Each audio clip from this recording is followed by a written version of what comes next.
토론을 시작하도록 하겠습니다. 1차 토론과 마찬가지로 토론자 분께서는 10분 시간을 좀 지켜주시면 대단히 감사하겠습니다. 죄송스러운 말씀이죠. 그럼 먼저 문정님 전 국회의원님께 부탁드리겠습니다.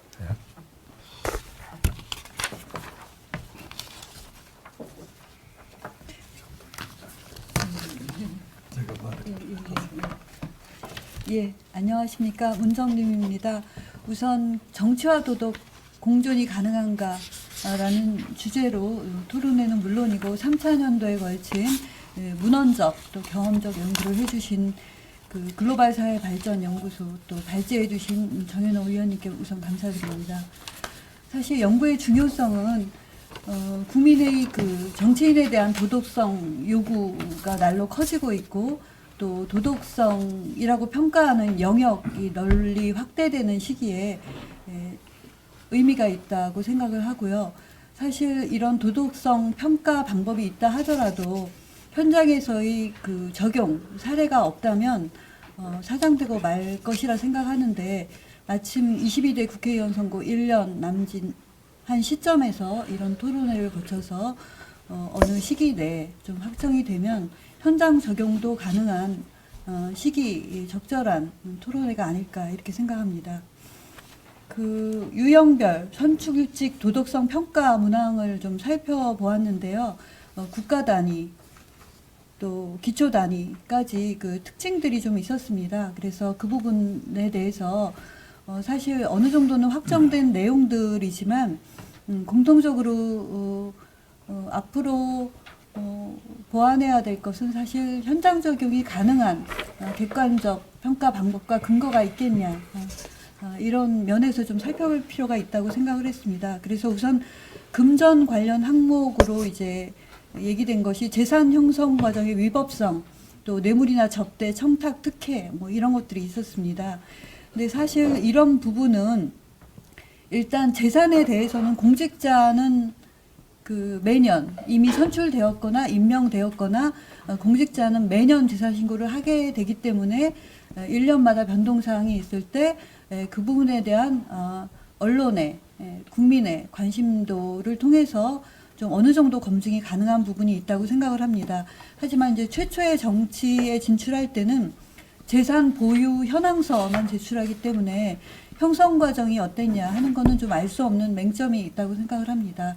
그래서 최근에는 재산 형성 과정에 대한 문제를 살펴보기 위한 시민단체의 요구 뭐 이런 것도 있는 것으로 알고 있습니다. 그래서 보완책에 대해서 나중에 다시 한번 말씀드리고요.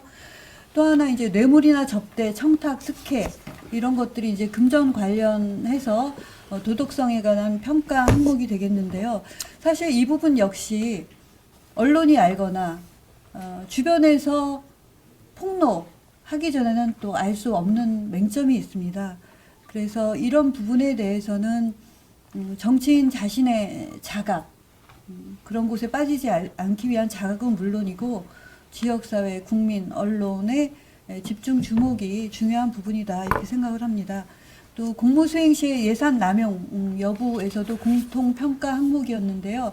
이 부분 역시 공직에 제출하기 전에는 예산 남용 여부를 알 수 없다는 맹점이 있지만 법인카드의 사용이라든가 정치자금의 사용 뭐 이런 내용 등으로 검토해서 재선 3선 때는 평가할 수 있는 항목이 될 수 있다 이렇게 생각을 합니다. 개별 항목에서 국가 단위에서는 헌법 가치와 문란한 언동 항목이 있었는데요. 이 부분에 대해서는 헌법 가치가 어떤 거냐, 문란한 언동이 어떤 거냐라고 좀 주관적이다 할 수 있는데 최근에 예를 보면 국가관이나 역사에 대한 왜곡 혹은 또 국민 분열을 주장하는 국민 분열을 유도하는 언동 뭐 이런 것들이 있을 수 있다고 생각을 합니다. 근데 이런 부분에 대해서는 사실 국회나 아니면 각 정당의 윤리위 뭐 이런 쪽에서 어느 정도 선을 그어줄 필요가 있다고 생각을 하는데 사실 이런 언행에 대해서는 언론의 집중적인 주목이 있기 전에는 사실 말실수야 하고 넘어가는 경우가 있어서 이 도덕성 평가 항목에 넣으려면은 그런 정도의 제재가 현실적으로 이루어져야만이 재발되지 않는다 이렇게 생각을 했습니다. 저는 여기서 또 주목한 것이 있었는데 광역 기초 단위에서는 공무 수행 시에 특정 개인 집단에 특혜를 제공하거나 또 사익을 추구하는 걸 피해야 된다. 이런 항목이 있었습니다. 이거는 사실 이분들이 광역 기초단체에서 일탈행위가 많다기보다는 일탈행위가 있을 수 있는 유혹이 많다. 이런 것을 시사하는 것이 아닌가 생각을 했습니다. 그래서 이런 부분을 광역 기초단체 의원님들도 설문에 응해 주셨는데 이런 일탈행위에 빠지지 않도록 도덕성 평가 항목에 이런 걸 넣어주셨다는 것도 어떻게 보면 좀 감사한 일이다 이렇게 생각을 했습니다. 저는 어찌 보면 좀 감동을 받은 부분이 있었는데요. 기초 단위에서 개별 항목으로서 도덕성 평가에 들어간 것을 국민 안전 보호 의지와 국민 복리 증진을 위한 의무 수행 항목이었습니다.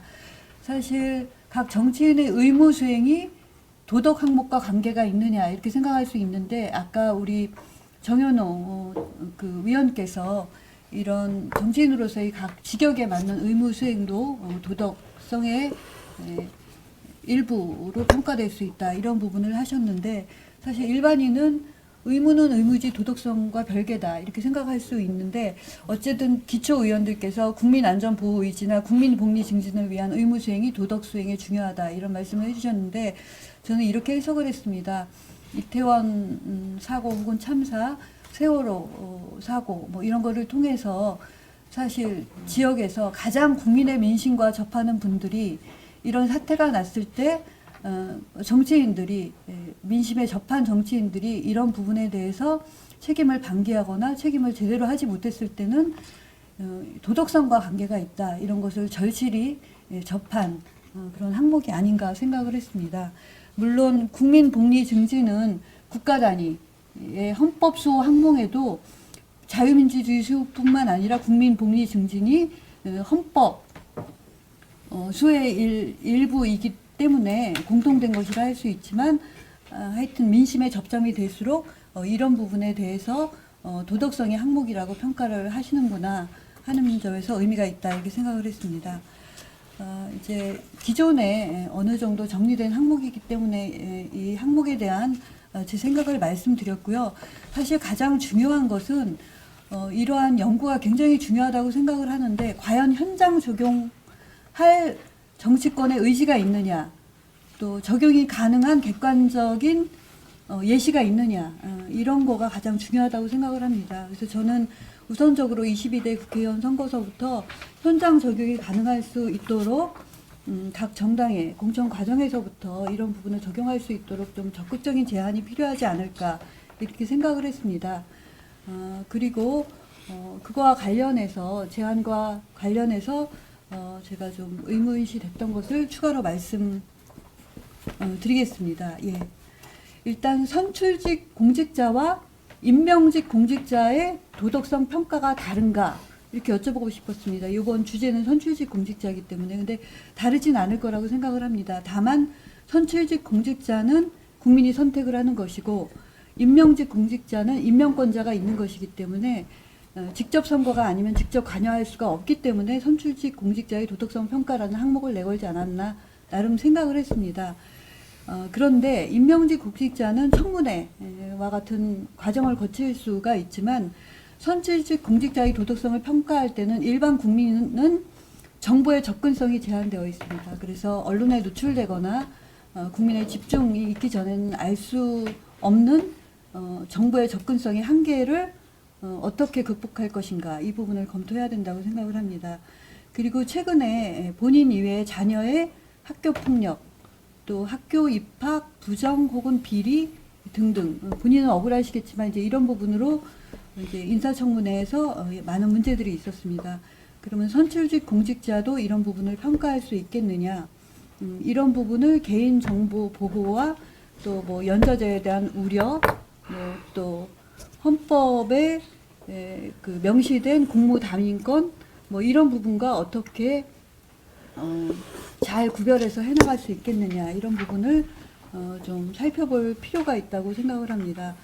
또 아까 그 금전 문제나 재산에 관한 지적이 많이 있었는데요.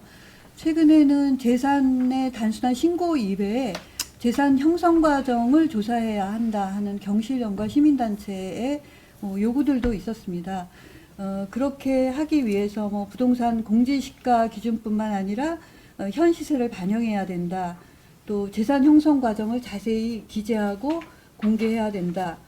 또 취득자료 제출을 의무해야 된다. 이런 시도도 있는데 이러한 부분을 어떻게 접점을 찾아서 앞으로 공직자의 도덕성에 평가할 수 있도록 잘 해나갈 거냐 하는 부분도 역시 고려 사항이 될 거라 생각을 합니다. 마지막으로 이러한 것들의 연구를 현장 적용하기 위해서는 각 정당의 공천, 심사 할 때 뭐 당원 당규에도 규정이 있고 공천관리위원회, 공천심사위원회도 규정이 있지만 대개 도덕성 해가지고는 도덕성에 대한 품성이 있느냐 이런 정도로만 평가되어 있습니다. 그 밖에 뭐 학력, 병역, 재산, 뭐 성범죄 이런 것들은 사실 범법 행위가 있을 때만 문제가 되기 때문에 범법 행위를 넘어선 도덕성의 한계를 어떤 영역으로 어떻게 객관적으로 평가할 거냐가 과제인데 이 연구에서 구체적인 항목과 함께 예시를 넘어서 각 정당에 제안하는 것이 정당의 공천 시나 유권자의 선택 시에 유용하지 않을까 이렇게 생각을 했습니다. 고맙습니다.